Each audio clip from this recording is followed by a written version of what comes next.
Gloire à Dieu, bana nzambe, biso tozabi sika nyuso bana les bons bergers, be bana nzambe nyuso bakolanda biso na nzela na bilili, na kanisa mikolo mibale oyo tozosala makasi pona kopostaka ba message visuel ya wana biso epai tozali tosala penza makasi pona kolandaka.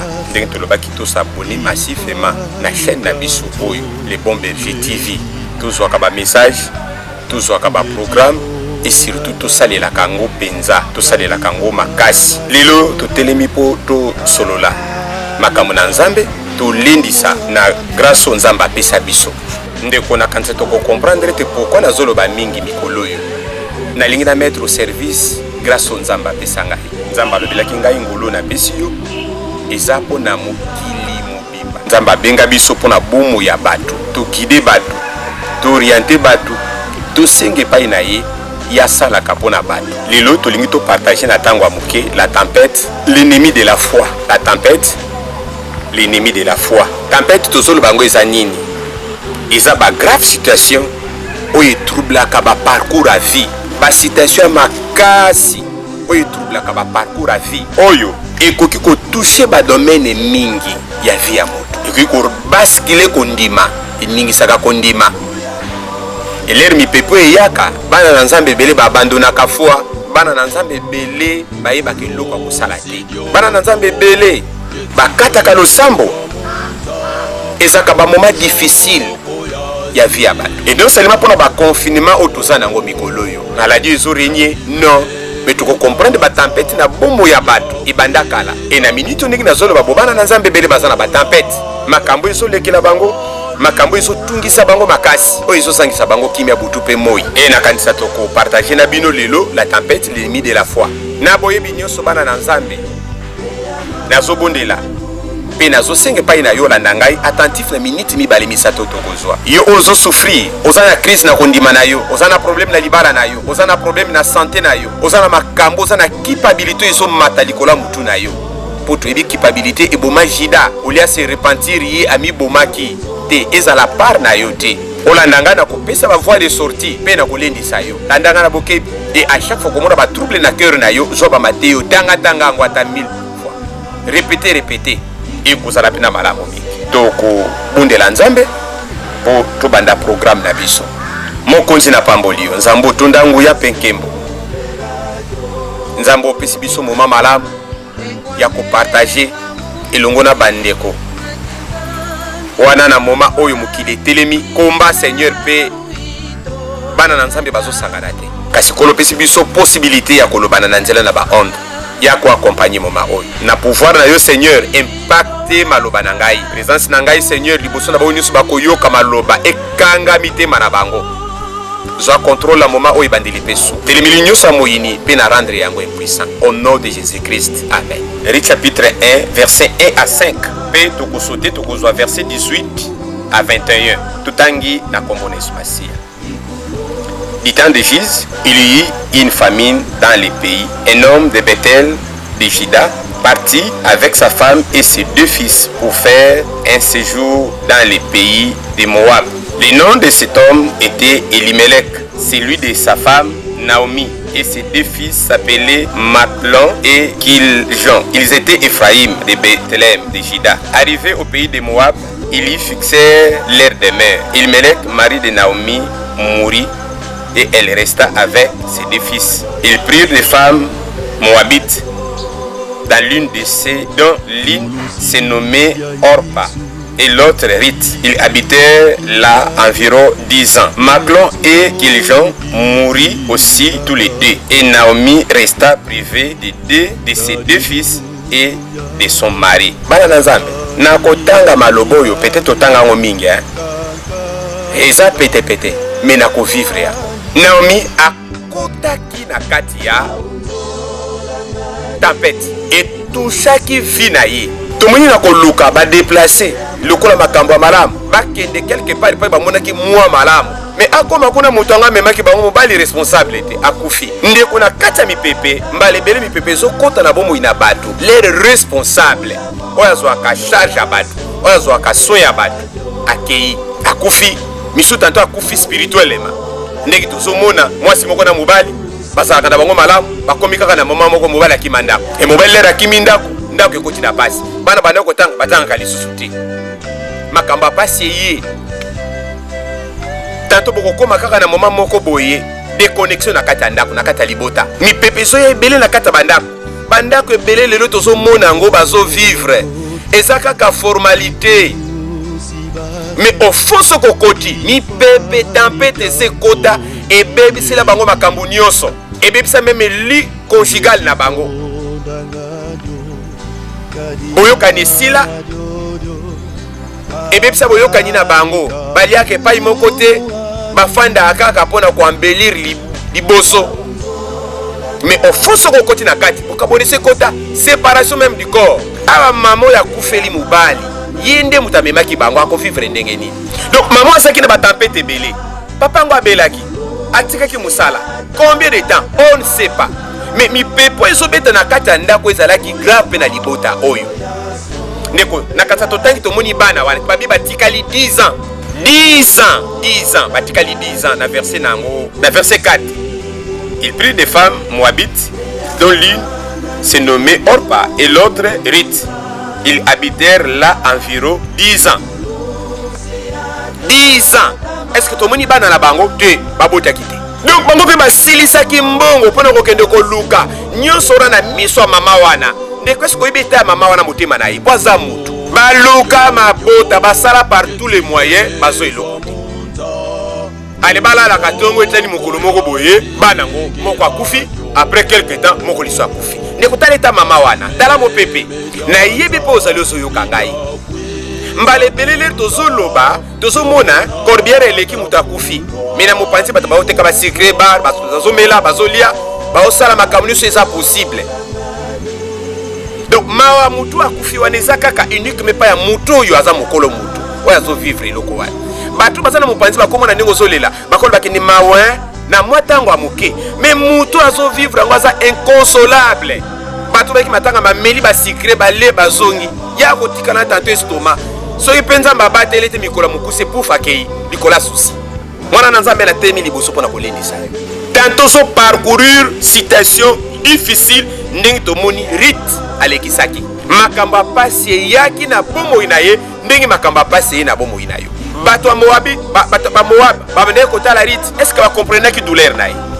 ndeko nzambe wana yebaka mitema na biso akonsole yo ye kaka moto aza na makoki ya kobatela bomoi no mpe kokonsole yo ye moto asondaka bakere mpe bare ayebi dimension ya difficulté oyo mipepe ezobetela yo Naomi azalaki ate tokomona na verset nango 18 alobi nini lere azongi na mboka na ye bato bamoni ya ye basi oyo mibale bakangamaki mpo na kolanda ye malgré tout bamonaki lisusu voi te na verset 19 kuna babible elles firent ensemble les voyages jusqu'à l'heure arrivée à Bethléem. Et lorsqu'ils entrent dans les Bethléem, toute la ville fut émue à cause d'elle. Et les femmes disent, c'est là Naomi. Elle leur dit, ne m'appelez pas Naomi, appelle-moi Mara, car le Tout-Puissant m'a rempli d'amertume. L'herbe moni bazokam, est-ce que wana eza Naomi? Peut-être pas kendaki kala aumeli, akondaki, azalaki salite, abebisaki éclat moko azalaka nango. L'herbe mipepeso ya bana na nzambe, ebebisaki éclat ya bato. L'herbe tempête ezobeta, nazana bana nanga mosusu mipepe betaki bango. L'herbe aya azolela, tosaki nebe évangéliste, alobi nini? Papa, ata savon, ata mafuta ya kopakola. Soki na pakoli yango ndeti na pakoli yango te. Na kopakola poudre ndeti na pakoli yango poudre te. Ba poussière moko ezokweya na nzoto nanga. Ba moment difficile. Oyo mutu akoki komona yo azoseka. Oyo mutu akoki komona azofinga, azochola. Ndeko keba mpona kochola bato na vie. Bana na nzambe. Ndenge nalobaki mokili ye na kati église eke na mokili. Namoni bato ya mokili ndenge ni baza kose soutenir. Mele toyipai na bato epesamela kosala bolamu.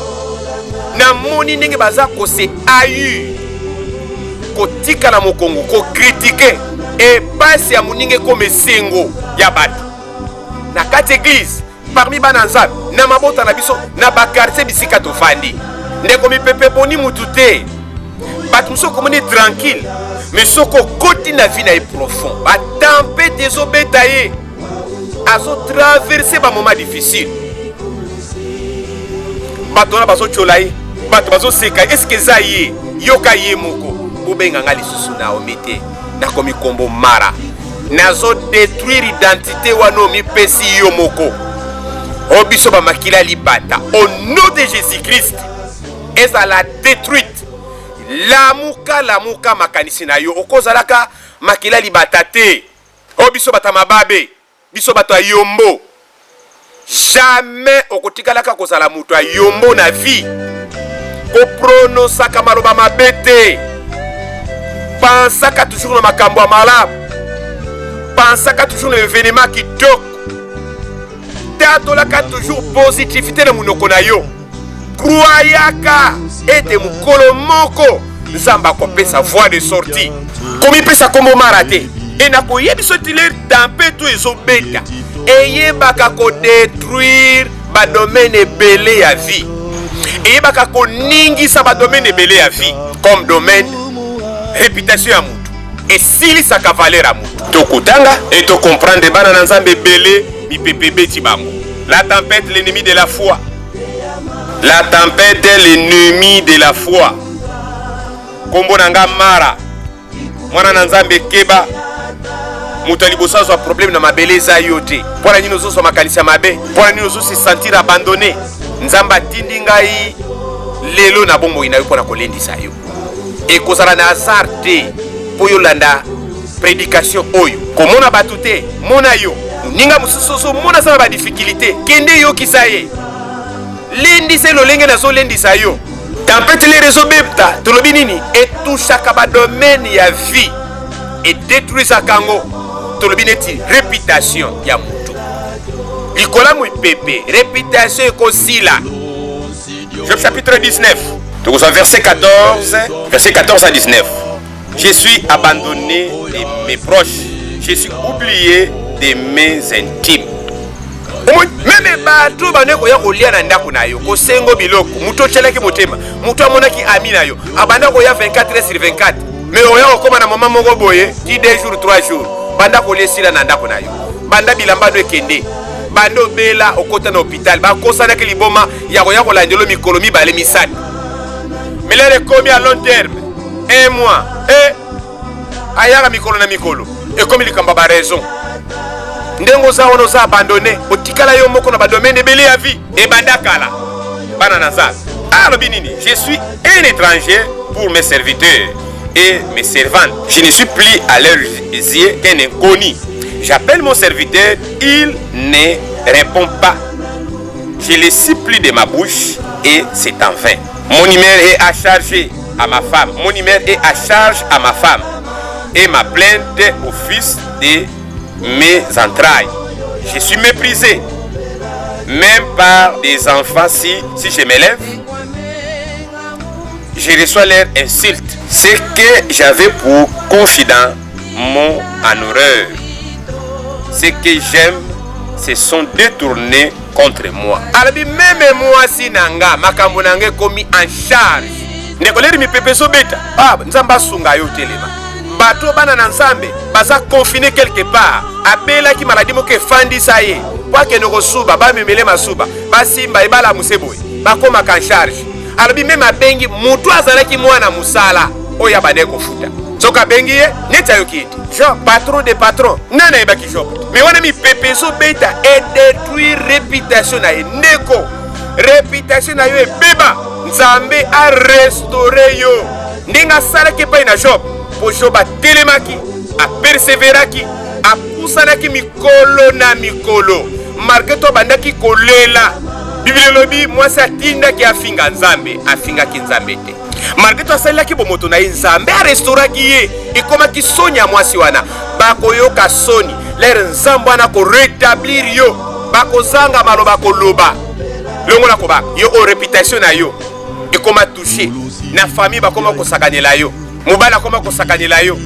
mwasi akoma kosakanela yo bami bakoma kosakanela yo bazalaki na confiance le bande ko defa ler moi liduso bande ko sur le sili tellement bayaki pona biloko bakende ler mi pepa boka okezo beta yo ler mi pepa ba maladie so beta yo ler ba makambe so komelo kili bango nyonso baabandone yo ndenge tomonaki tempete lere ebetaki Kristo na ekulusu mwana na mwana abendana atikalaki ye moko peut-être otikali yo moko Yesu atikalaki ye moko na bomoto na molimo papa bande koakompagne ye tomoni nazotanga papa poni otiki ngai tomonaki démonstration ya nguya ya Nzambe mabele ezoninga na mokili molili batempelo barido ezopasuka betumbelo ezokatana donc ezodémontre ke nde papa ne abandaki kodéfendre cause na ye azalaki pene na ye oza yo moko te.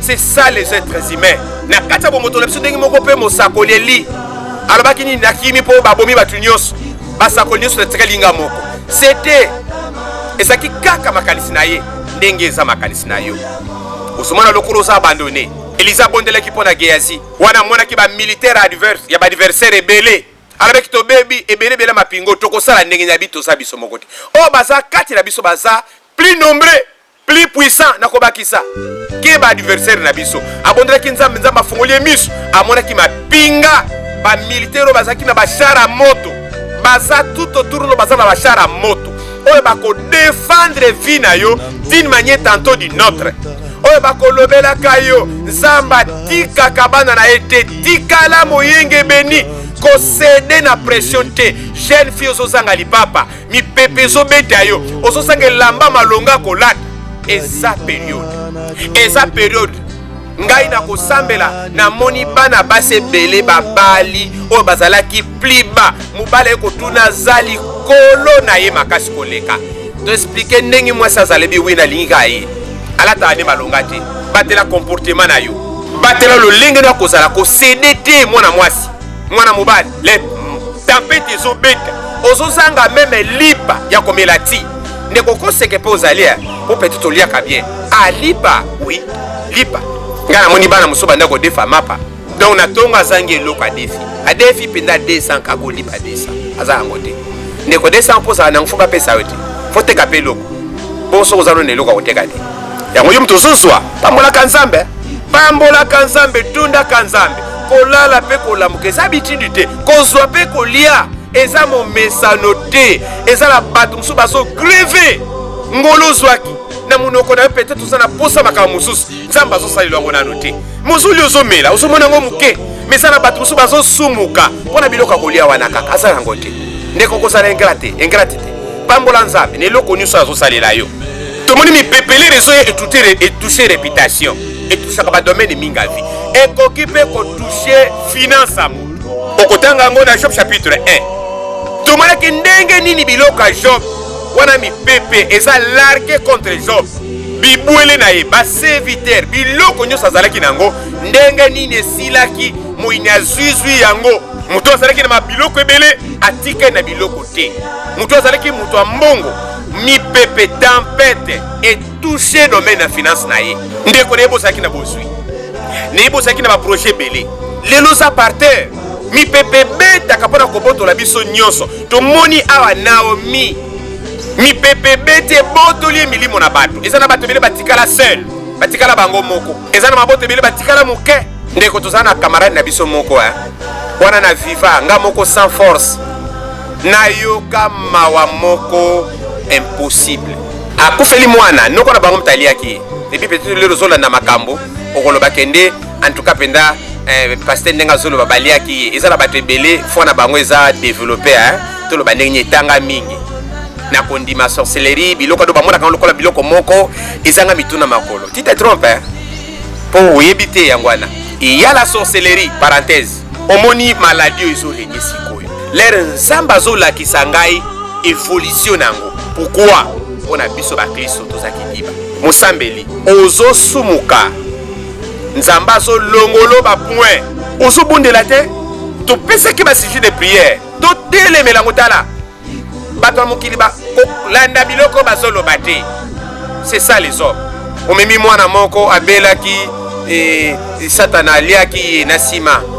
ndoki ayi kotubela docteur apesi batraitement nyonso mwana azobika te bakangaka malaria à part malaria aussi klimataki cyclere mati babisiko forte fièvre peut-être ndenge eza bokisi bachange traitement bato oyo baza bascientiste minganga bazwaka kaka raison moko boye na bapareil na bango bakomona cause te mwana kufi après sorcier aye kotubela na sima ya moke ngai nasalaki boye tatinde nga kingandi na kingandi babengi bango wi totindaki pona boye bato baza ba mikolo ba vouer pour libota ne katana nango okoloba nini sikondeko na fandisa makambo ebele nzambele nazolakisa ngai évolution oyo nini nazolakisa ngai sorcellerie ya mabota na biso ba africain erekipere ka oyo lisusu po ténèbre eza na ba dimension ndenge moko pe bonzambe eza na ba dimension nde tozomona lelo tuberculose ya sorcellerie pe ezali eza na ba maladie moko ténèbre pe uti me ba sorcier pa mabota na biso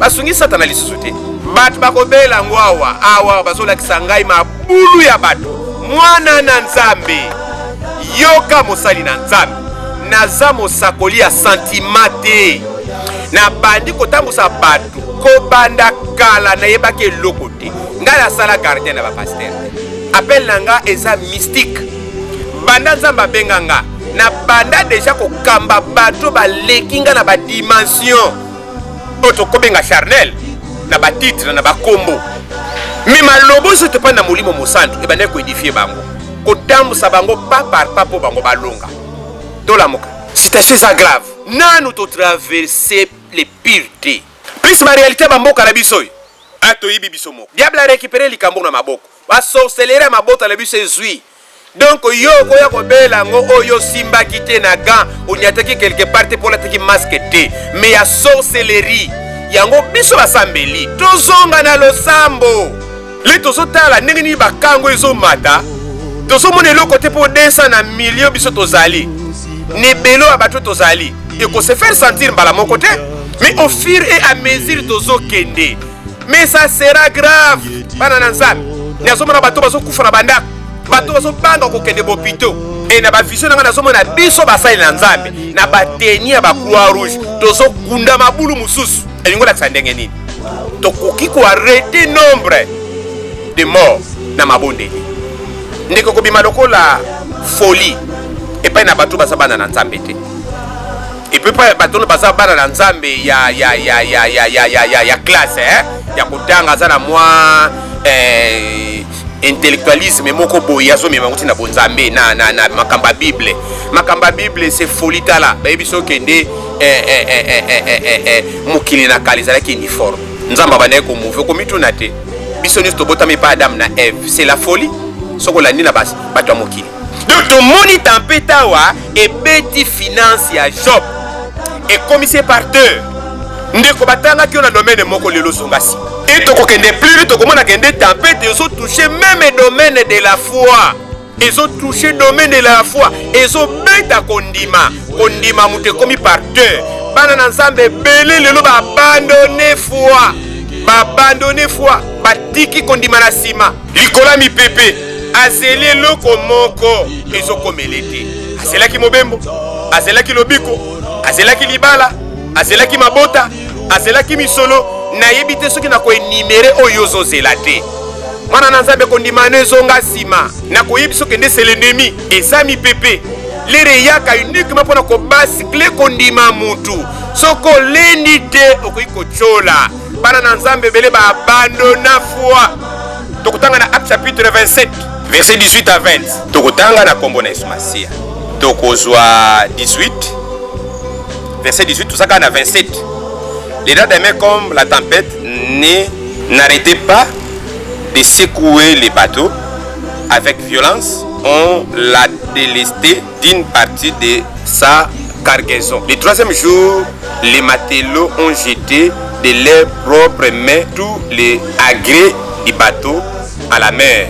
Pendant plusieurs jours, on ne voyait plus ni soleil ni les étoiles.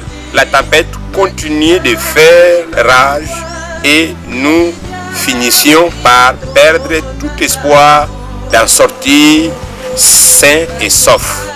Omoni abalobi nini babwaki biloko nyonso mopepele rezo continuer kobeta butu pe moi leli ba comprendre que neni étoile ni lini bazomona balobi nini ba perdre même kondima na bango bazalaki nango ke bakobima sain et sauf ndeko okobima sain et sauf na ba épreuve oyo ya vie oyo mokili impose bomoi na yo na éviter épreuve nini ozo traverser yo. Na éviter mi pepe zo beta domaine nini ya vie. Mais ato moni bango difficulté ya makasi. Oyo zo beta bomo ina bango. Ezo tungisa babini le lendemain comme la tempête n'arrêtait pas de secouer les bateaux avec violence. Donc tantôt ko kansate kende lobby o kansi lelo ndenge na lamuki boye lobby makambo ekosila ça continue. Particularité moko na kati ya mipepe esekuwaka nuit et jour.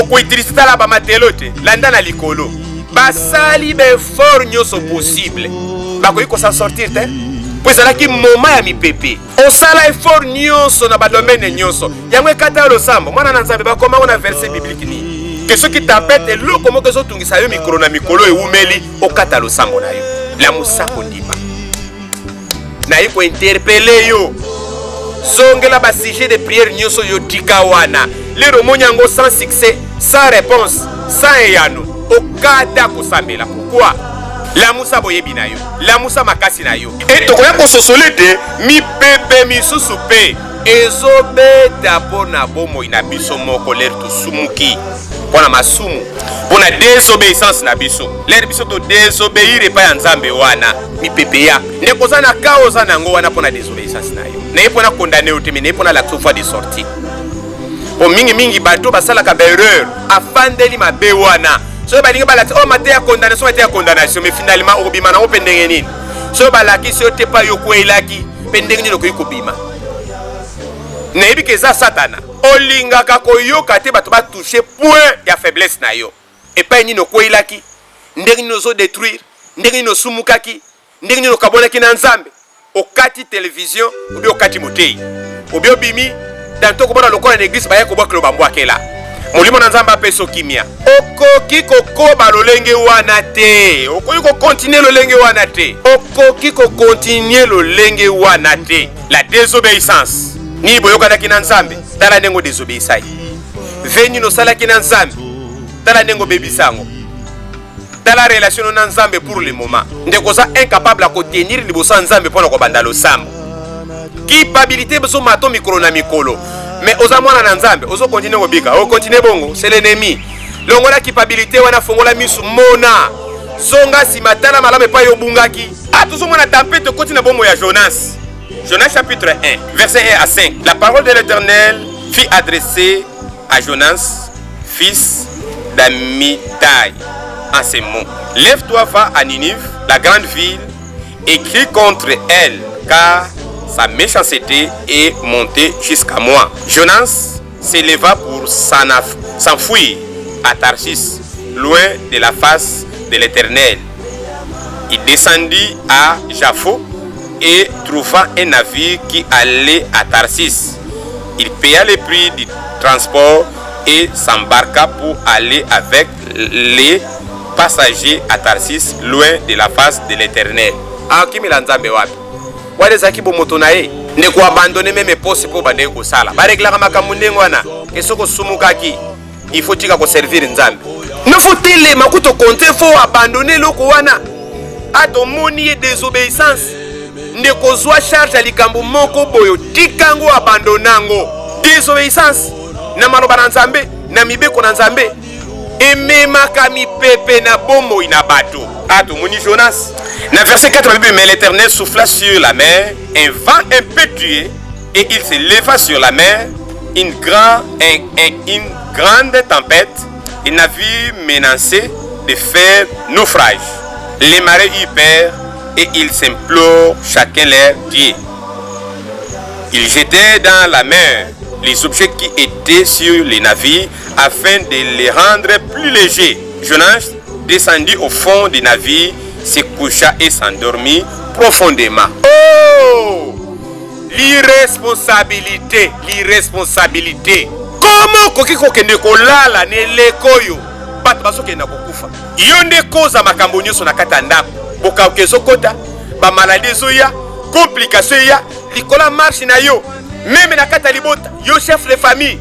Oza mutua bato, libota ezo tambola te. Po libota onezalaki fuwe bokokota ka bonganga te yo mema libota na bonganga okota bongango sumuna mibeko oyo bakoko na bazalaki malamu batikaki basalaki yango par serment papa moko na mama moko yo moto otikalaki yaya yo moto otikalaki mokolo ya bato telema baproblème mipepe ezobeta ozwi solution okenda bonganga promptement oviole l'interdit tala libota ezolobelo nini makambo esokwena libota moboti yo responsable okoki koarrete te façon oyo mabako vivre okoki kotala nsima te Jonas akelala c'est l'irresponsabilité tala bato bazosala baperte basi baza na zemi ya 2 mois 3 mois ezobima na libota na bino makambo malongo ezalaka te na ndako na yo bobalanaki bosalaki départ ya kitoko pour le moment bokita pli bas mpona nini po yo olali obeti kara masumu na yo orepare na nzambe te ndenge totalaki zache lera azwaki ngolu na pake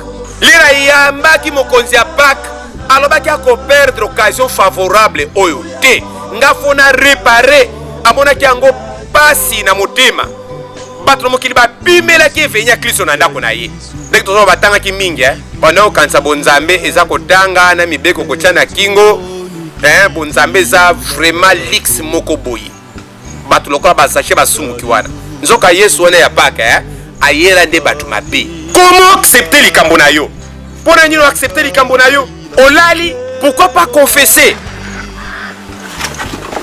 topesaki puissance 25 topesaki puissance 51 est-ce que ozosalela yango mpona nini oza irresponsable ndeko a moitié ya makambo ozobika na ndako na yo oyebi te okozala parti oza responsable ya ndambo ya makambo ezoleka na vie na yo na libota na yo na bana na yo na misala na yo désobéissance à Jonas ememi perte na bacommerçant bato bakopa baninga ezosimba te me po yo oza na kati yo oyo viola déjà bainterdit okobebisela bato makambo ebele il faut réparer na nzambe wana il faut bongisa ozonga nsima bana na nzambe malobo totika yango nsima te esala biso mpasi na mitema te c'est simple nzambe wana alingi kufa ya bato na masumu te okocomprendre Jonas areparaki pourquoi pas toi osala bana no mabe okosenga bango pardon te yo dictateur papa die le tout puissant bengisa bana na yo fanda na bango comprendre mabe oyo salaki le bana betaki bino mabaku ndako ebeba ça fait 2 ans 3 ans 4 ans ndeko eloko liboso satana sala ke pai na mosumuki tomoni Jonas alongolaki responsabilité alataki kimabiki de amemaka orgueil papa baza na système akosenga basi na bango pardon te soki asengi pardon moko akominimize alingi kotikile maloba te otilimbisa kaka nasengi pardon esili non baza bakompagnie na biso baza baêtre faible ndenge bible elobi badepandaka epai na biso trop traité bango avec amour yoka makambo wana adefule na motema ne po pase sila senga pardon avec humilité Ephésiens 4 verset nango 1 2 tolobana avec humilité mama lolendo elata yo obala mobali moko aboma moto ya kimia ale olio profiter na kimia wana ekoma signe ya faiblesse kosala n'importe quoi po yiba kosala loko na kata ndako oui mobali na yo azosala loko te bongo nzambe na likolo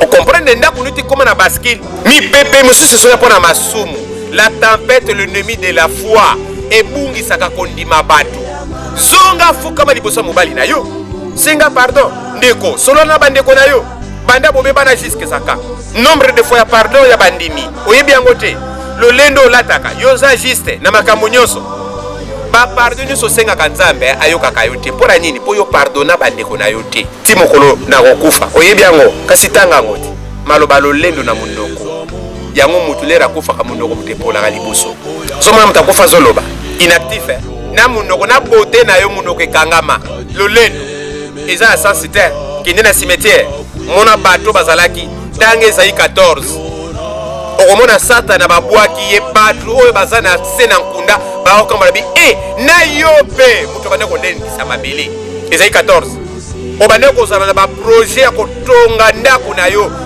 trone no likolo ya trone na nzambe ezala tala ndenge nzambe asabi yo na mabele senga pardon bongisa nzambe alingi kufa bato na masumu te otanga akaba malamu oyo sala loi biblique oyebi yango te ke moto asalaka malamu soki atiki kosala malamu nyonso asaleke na mayi oyebi yango te toza sansa kosalaka malamu mikolo na mikolo malamu eza na baperiode te e soki nasali masumu tolobaki na 1 Jean chapitre 1 verset 6 à 9. Tanga ngo mobimba 1 Jean yo. Tusana ina foka. Soki na sali masumu na koya na kosenga bolimbisi aza na motema kofunga mapona kolimbisaka. Mais yango na tete to démarrer na masumu, ole to sala masumu wana, to lo bakende to senga ka bolimbisi te. To ko sala makasi. Bana na Nzambe foto longola lolemo. Nzamba lingi kufa mutu na masumu te. Zonga pona kosenga pardon mwasi oyo. Ndeko oyo nakatala libota. Oyo yaya ki yaeza na droit de naissance kaka na ndenga kobota. Mana molimo te. Yesu akuta Jean Baptiste. Oyebi likambo wana. Oyebi ba yaya boni mosa zala na bango. Josué oyebi ba yaya boni zala na bango. Pona ni ba pona kaka ye. Gédéon batiki papa na bango ba poni pourquoi? Bonzambe za na ki yaya te. Bonzambe za choix ya Nzambe. Il faut zonga sangisa baleki na humilité.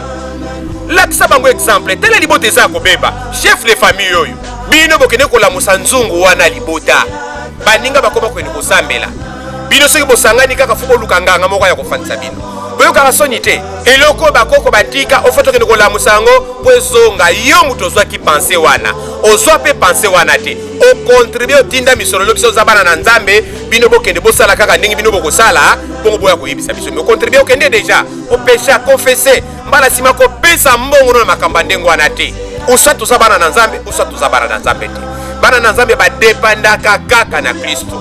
Ézéchiel chapitre 18 kuna balabina biso nini verset 24 à 32 Babibo si le juste se détourne de sa justice et commet l'iniquité s'il imite toutes les abominations du méchant vivra-t-il? Toute sa justice sera oubliée parce qu'il s'est livré à l'iniquité et au péché. À cause de cela, il mourra. Babiso ki moyenge beni moko abane ko sala ne malamu atiki ne ko sala malamu azongeli ne ko sala mabe. Esika kobika akobika te mona na Nzambe na bonzambe toza sansa ko sala ka malamu mikolo na mikolo.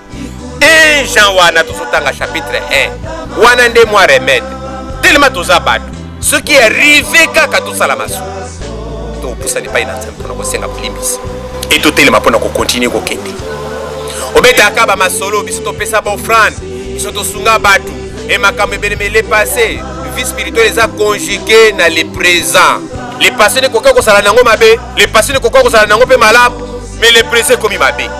Donc le présent nous compter, le passé qui est influencé, mais ce que le présent nous a honnête, au bongi sango malam, au salaka malam na Nzambe wana. Landanga malam.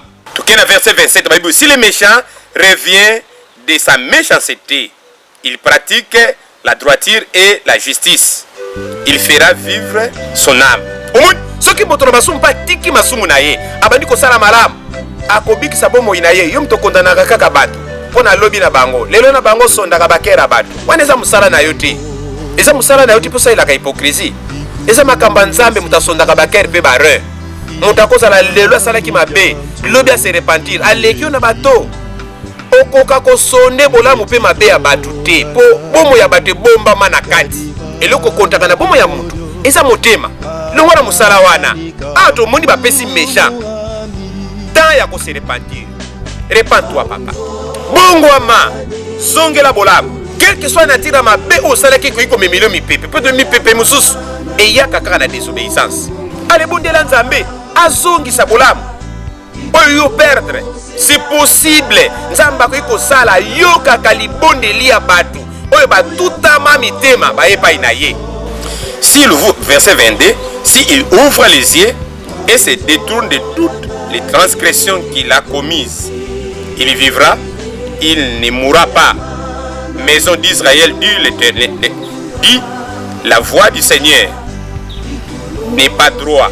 Et c'est ma voix qui n'est pas droit, maison d'Israël. Ne sont-ce pas plutôt vos voix qui ne sont pas droits? C'est pourquoi je vous jugerai chacun selon ses voix, maison d'Israël, dit le Seigneur, l'Éternel. Revenez et détournez-vous de toutes vos transgressions, afin que l'iniquité ne cause pas vos ruines. Rejetez loin de vous toutes les transgressions par lesquelles vous avez péché. Faites-vous un cœur nouveau, un esprit nouveau. Pourquoi mourriez-vous, maison d'Israël? car je ne désire pas la mort de celui qui meurt, car je ne désire pas la mort de celui qui meurt, dit le Seigneur, l'Éternel. Convertissez-vous donc et vivez. Revenez. Biso bato mi pepe et beta ki biso pour la désobéissance. Dès que ça moment malade, hasard te zolanda ngai. Zonga sima. Lobana na bato nyonso. Ezana bato musu bakufa likambote lobana kaka na nzambe. Ezana makamususu okokende ko avuango ti. Etidio bo. Lobana na nzambe. Lobana na nzambe. Nzamba sala au grâce d'une manière tantôt d'une autre. Tous ces réfugiés pas na nzambe wana. Bato na passe. Esaïe chapitre 25. Nde conclusion na biso yangwana. Yeka kazali refuge na biso na mipepe o ezobeta. Na batake nyonso ya molili tokimile epai na Kristo. Biso bato tosambelaka ye oyo mokili ezomenase. Biso bato tosumbekaki Bible bina biso tozonga ndenge totangi na Ézéchiel 18 verset 24 à 32 et 1 Jean chapitre 1 verset 6 à 9. Tozonga lolenge Jonas azongaki akonfesaki asalaki abelelaki ngolo ya Nzambe wana. Toke na kosilisa mwana na Nzambe la tempête l'ennemi de la foi nayebi réalité aux autres mais na lingo leni problème ni problème ezotelemela yo. Isaïe 25 verset 1 à 5. Nzambe wana aza ekimelo na biso l'ennemi de la foi. Ô Éternel, mon Dieu, je t'exalterai, je célébrerai ton nom, car tu as fait des choses merveilleuses, des destins conçus à l'avance se sont fidèlement accomplis. Ndeko, eux vivre lelo, ils ont passager. Mais makambo nzamba bongi sa pona bomo ina yo, yangwane kozala. Mola mo ekoya. O ezami pepe zo lekela yo. Et kozala ka définitif et maté. Il faut ndima. Soki kondima no esilaki kobanda tango zoyo kanga. Songela courage mwana na Nzambe. Bato bazolo ba pena ko célébrer Nzambe balabi ni car qui a détruit les villes à un morceau de pierre, les cités fortes à un tas de ruines. La forteresse des barbares est détruite, jamais elle sera rebattue. Mais bazala qui attaqué, agressé. Forteresse à barbares.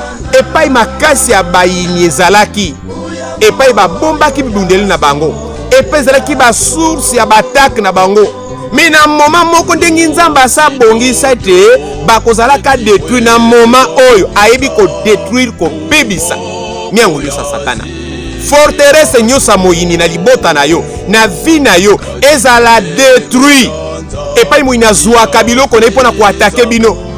Et pas il y a massacre ba trésor négatif et pas il y a zalaka makasi ezalaka sipor na ye et qui melonyo sa moyini a changé bilongia bato na lobby ango lokola mosakoli cette fois-ci a okende à chaque fois que comme mona kufa apesi passe pas mutu mususu et ko simba te bisalelo na ye et ko simba te bisalelo na ye et ko simba te ruse na ye cette fois-ci.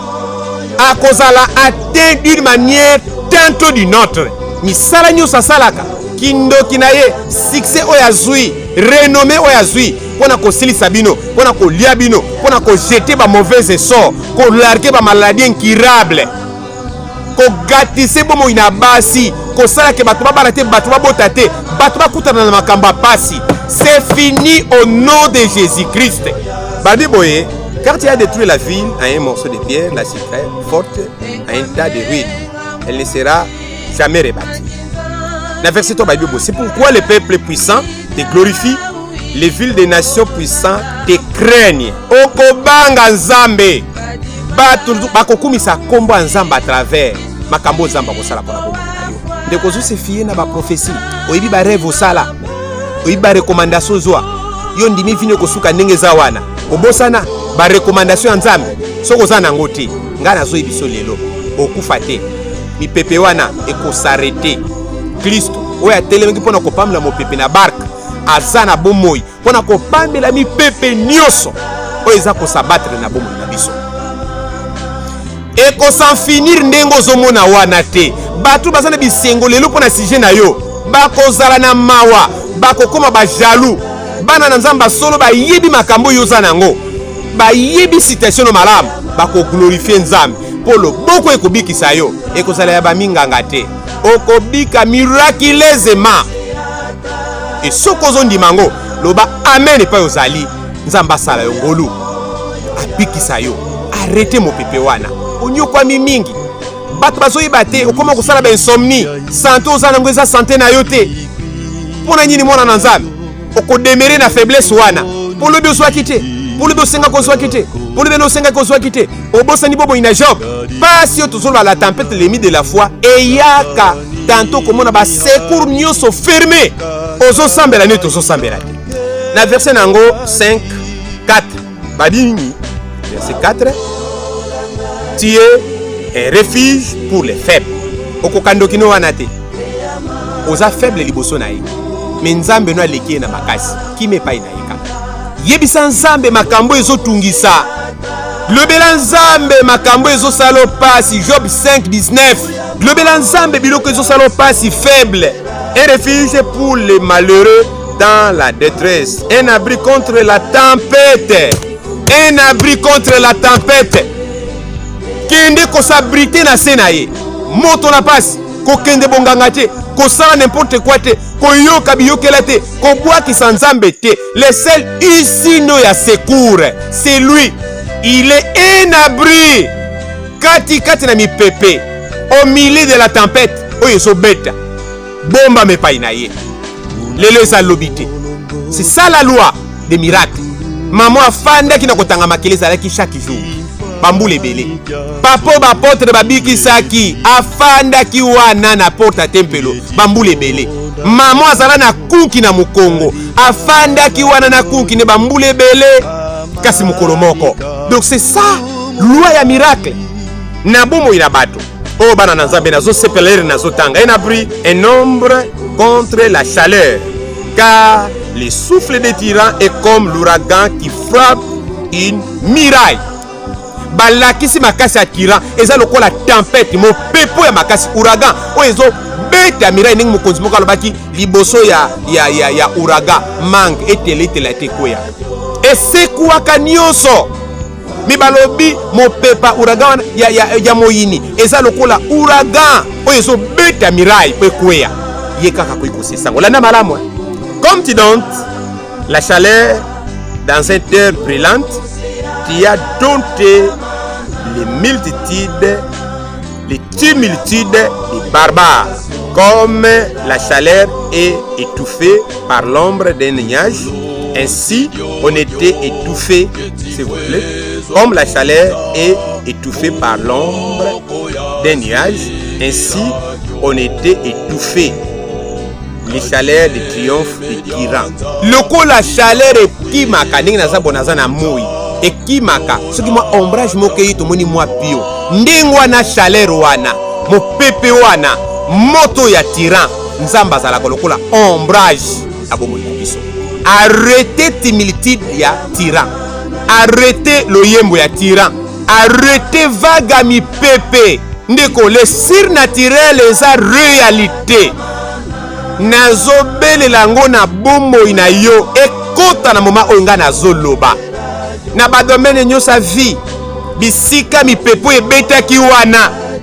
bisika ravage ya moyini ezokota nzambe akota ametre terme na bitumba nyonso balobi mpo ye nde aza na makoki ya kometre terme na bitumba jusqu'au bout du monde atilisaka bitumba kobanda na source nango azangisa kimia mutu nyonso aza otera malere na yo e soki euti na nature aza na makoki ya kodompte nature soki euti epai na bato na mokili aza na makoki ya korendre nul sans effet misala na bango akote etumba bomoi na yo natelemi mpo na koexorte yo la tempête l'ennemi de la foi telemi epai ezali yo soki kondima nde ekoyaki zongela kondima tolobaki mpo na masumu Ezekiel 18 zonge epai na nzambe mpo na bitumba bomoi tomonaki résistance ya Job tolobeli mingi mpe totangi awawa ezali 25 ye nde aza ombre na biso ye nde aza abri na biso lere mipepe ezobeta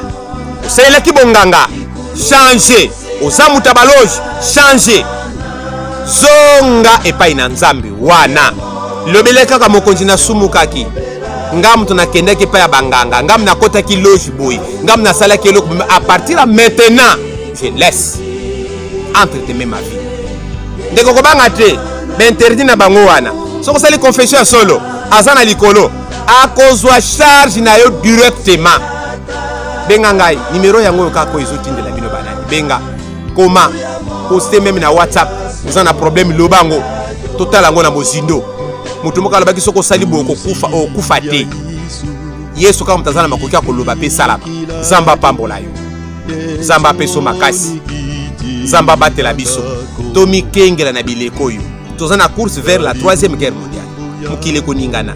Ça c'est la calamité. Moi calme avant la tempête biloko tozomona. Ba puissance eko s'affronter. Nzamba alakisanga États-Unis, pays les plus puissants, déstabilisé. Ba vague d'attentats innombrables. Na ba vision nga nazo kende. Nzamba zo memanga bisika batu bazate. Nazo mona ba pouvoir elala ekangama ko se réveiller, ko profiter na moment oyo. Ndeko yebaka leur système immunitaire a montrebé baka. Même ngungi oka akomo kisali. Même pepe simple kako ekoya ekomi profiter. Système immunitaire ba belé isa ko beba. Patron belé ba salili mabeli mabe.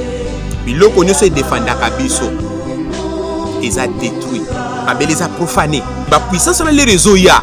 Ezo beta makasi. Na monaki France, na monaki Belgique, ba vague. Ya ba terroriste, ya ba tantan. Ba vague ba trouble. Ba marche. Na moni déstabilisation moko ya kosakana te ya mabele. Naza prophète assimilation te. Na yo muto yebi ngai. Oyebi makama nazoloba. Na yo muto yebi ngai te. Oyeko na koyeba ngamala. Nzamba sala biso grâce. To simba lo sambo na maboko. Na logique na yo. Kolekisa makambo yo te. Lelo to lombili la tempête le mini la foi. O ebeti biso siko ezapeti.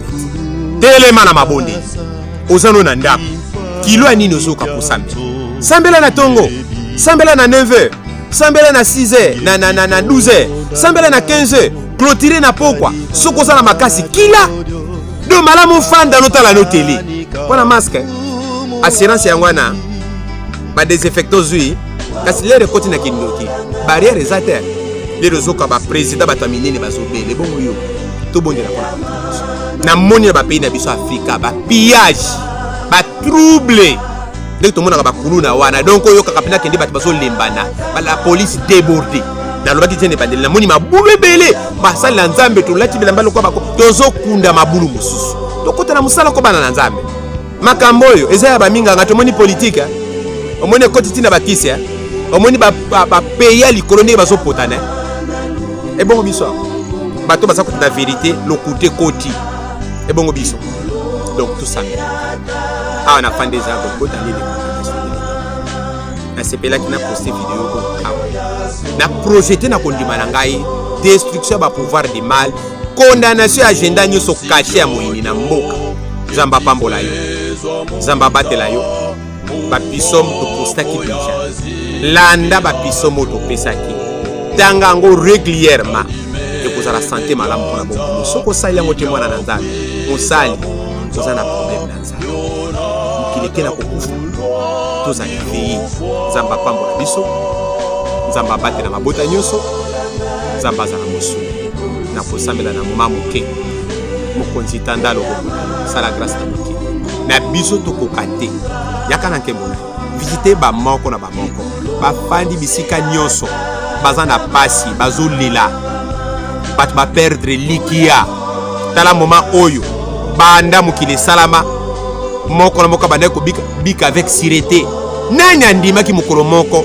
la moitié mokili kozala bombama na banda yaka au secours calme mon pepoyo yonde véritable abri bomba mokili mobimba na sena protection na yo kotika ravage pa ya moinité de peur que bato a ténèbres ba se glorifier mais Christ lekela libiso liboso arrêtez vent oyo tempête oyo ezo détruire milimo na bato loba liloba moko kimi kota na mabele pe pesa victoire d'homme teti militida batiran zala ombrage Seigneur na chaleur zala protection mokonzi bomba mabele mobimba bomba ba faible bomba Afrique lobela biso prouver na mokili ete bomo ina bato ezalaka edepandaka kaka epai na yo na telemi la agenda kasha moyini kunda mabulo etimoliki en avance arrêtez épidémie oyo tenda loboko ne paine bana na nzambe nyonso bazo souffrir na bamba problème ndenge na ndenge mokonzi oyo basili makasi yo zali source énergie na biso bamona na mpwasa makasi kokota na nzoto na bango kolobolamu na yo eumela na mabele mabunda couverture makila na yo kimia kobanda tango oyo pona lokumu kembo ezonge epai na yo na kombo na Sia ndeta Uya moyo ya sobelayo Ulusi ya Yesu ikwikilayo Ensoni kitinangako Kadilumbu yamo Nantanini hami Kankailange